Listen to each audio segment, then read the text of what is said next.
Welcome everyone. My name is Sharon Cowley and today we are going to be going through the voucher registration process for students who wish to take the SAT on a national administration.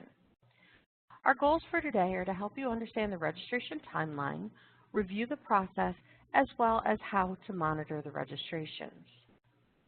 Let's start with eligibility. A student is eligible to use a voucher for the March 10th National Administration if they are an 11th grade student attending a Colorado public school and if they meet one of the following criteria. They either attend an online school full-time and that school is unable to establish as an SAT testing center, or they are unable to take the SAT on either of the CDE designated school dates because of a religious holiday, or they are unable to take the SAT on either of the dates due to conflicts with legitimate instructional, curricular, or other activities as determined by CDE. Homeschooled students are not eligible for the Colorado SAT, and if you have any questions on that, you can reach directly out to CDE. And vouchers do not apply to PSAT. They are only for the SAT. So the timeline you need to be aware of is by the end of November, you will receive vouchers in your school.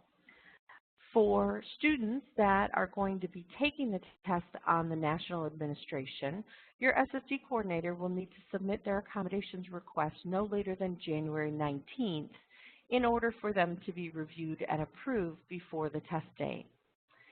And then the window for students to actually register for the March 10th SAT begins December 1st and runs through February 9th. The test date will be Saturday, March 10th. The vouchers that you'll receive will look the same as the ones you received last year. The use of the vouchers to allow a payment method for students, allowing them to register without having to pay for the weekend administration. Once you receive the vouchers, before distributing to students, you are going to need to add your school's AI code, that's the 6-digit College Board school code, and the student's SACID. They will need the SACID when they register, and that will help us better identify those students for reporting purposes. For students to register, they're going to need a few things with them. First, they're going to need a College Board student account. That account is what's going to allow them to go through the online process. Second, they're going to need their voucher with the code and the AI code, which is your school code, and their SACID number. And then finally, they're going to have to identify a local test center, and this will be the location where the student will take the exam. This may or may not be your school, but they will identify a test center, and that will be where they sit for the SAT. And then the other thing is that for national testing, students are required to upload a photo of themselves, and they will need to bring photo ID on test day. That will be required. They will have an admission ticket that they will need to take with them to the test, as well as their photo ID so that they may be checked in. So let's take a look at what the process looks like. First, students are going to go to collegeboard.org and complete the information to log into their account. If they don't have an account, they're going to create an account. So when they come to the screen, they are actually going to click the sign up link, and that will allow them to enter the information necessary to create their account. Or they can use an existing account. Instead of clicking sign up, they will simply enter their username and password to log in. If they've forgotten their username or password, they can use the links to forget that they forgot their username or password to recover either one of them. Once they're logged in, they're going to see a mini dashboard.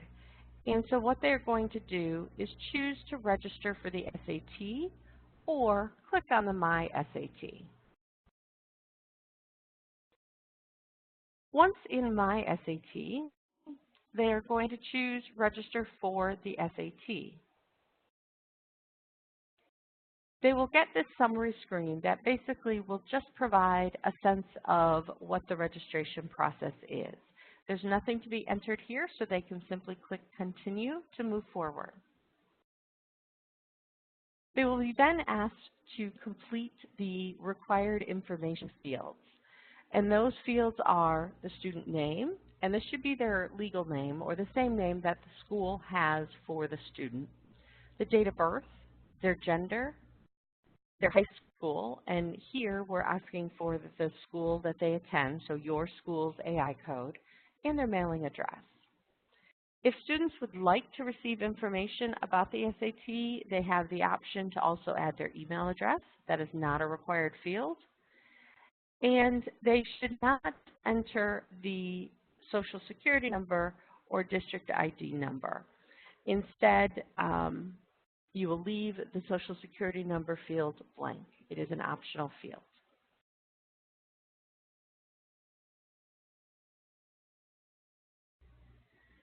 The system will provide the March 10th test date to students, and so what they will do is simply enter in the voucher number that is printed on the voucher along with their student ID. The student ID will be a required number, which is why it's important for you to provide the state ID, the SACID, to the student with their voucher. Once they've entered both of those, they'll choose Continue, and then they'll have the opportunity to complete the optional student questionnaire. This is not required, and students can simply click Continue to go past the questionnaire if they like. At the end of the process, they're going to get the terms and conditions. They will need to review these terms. They're going to be things like their commitment that they will not share information about the SAT, they will not cheat, etc. And so they will click the box to agree and select Continue. They will then come to a screen that will have the test type filled in. It will default to SAT. However, they have the option to add the essay. And so if they would like to add the essay, they will choose Yes under the essay add-on. The other thing they will be asked to include on the screen is if they have any accommodations. If they know their SSD number because they have accommodations, they should enter it. If they do not know or it's unknown, choose No. Finally, for fee waiver and student answer service, those items may be skipped.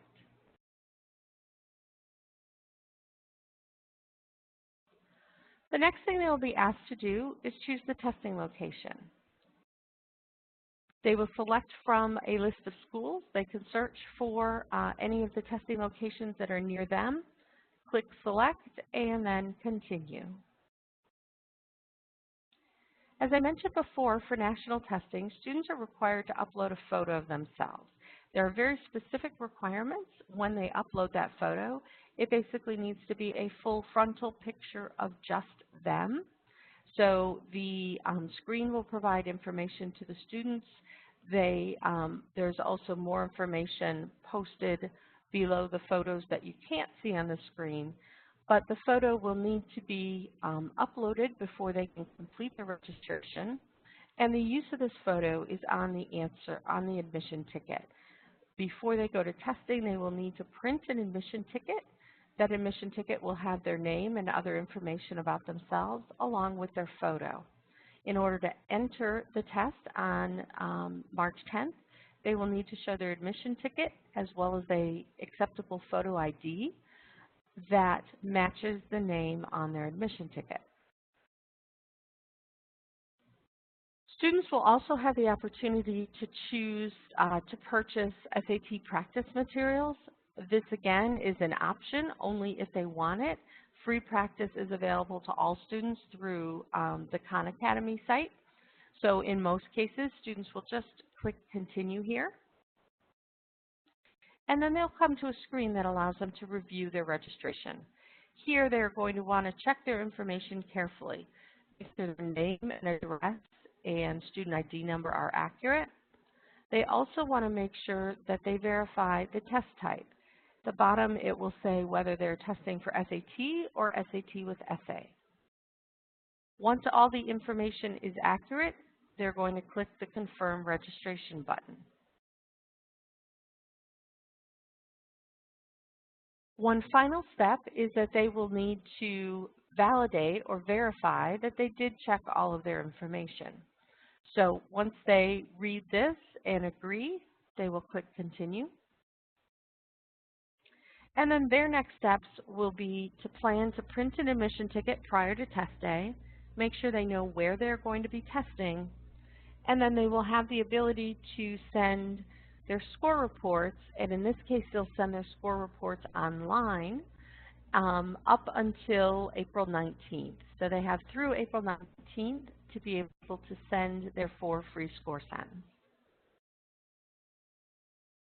They also have the ability to check that their registration is completed. Again, they will go to their student account and click on the My SAT, and they will be able to now see in their account where previously they clicked to register, they will see a box for their test registrations.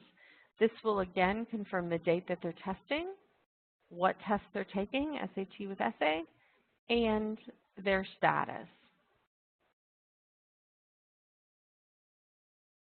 So let's talk about how to monitor registrations. So one of the things that will be important is for you to review as students are registering to make sure that all of your students sign up for the Saturday administration, especially if you happen to be an online school. So to do so, you're going to log into the Educator Reporting Portal using your College Board account. When you come to your dashboard, you are going to choose the roster report. So you're going to choose the SAT roster report to take a look at. This report is updated on a weekly basis over the weekend. So every Monday, this report will reflect the most common or the most recent data for students who registered. If you do not see the screen or you cannot get into the reporting portal, you want to contact your DAC for access. So let's choose SAT and run the report. Once the report comes up, you're going to be able to filter it by grade and test date. And that will help you find just the students that you are looking for. Basically, those 11th graders registered for March 10th. You may need to assist students with some of their information. So some students may be challenged in logging into their account. So as I mentioned before, they can self-recover their username or password. So let's take a look at the username. If they've forgotten their username, they can click the Forgot Username button, and they'll be asked to enter their email address.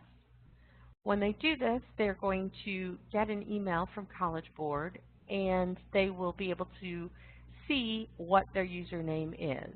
From there, they can go through the sign-on process and get into their account.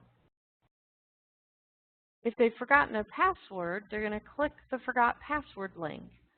And then again, they're going to be asked to enter their email address, but they will also be asked for their username. When they enter both of those, they're going to be asked a security question to be able to make sure that it is them. And then they're going to get, they may have, if they don't remember the security question, they can simply ask for an email to be sent with a password link. And so either option is fine. Once they have gone through that process, they will then be allowed to reset their password. So they will enter their new password, confirm it, click reset, and that will allow them to log into their account. They also may be in a situation where they need to update information about themselves. So maybe their email address has changed, their home address has changed. Maybe they transferred into your school, so their school is not listed correctly. So if any of that type of information has changed, When they log in, they can go to the Account Setup button. That will allow them to change any of the information in their account. With that, we have completed the presentation for today. The questions related to this session will be shared as a part of an FAQ. And if you have any other assistance that you're needed, you may contact the College Board directly. This deck, along with other training materials that we have shared for Colorado educators, will be posted on the collegeboard.org/Colorado website. You can also work with your district assessment coordinator and contact either College Board or CDE directly for further questions. Thank you very much and have a great day.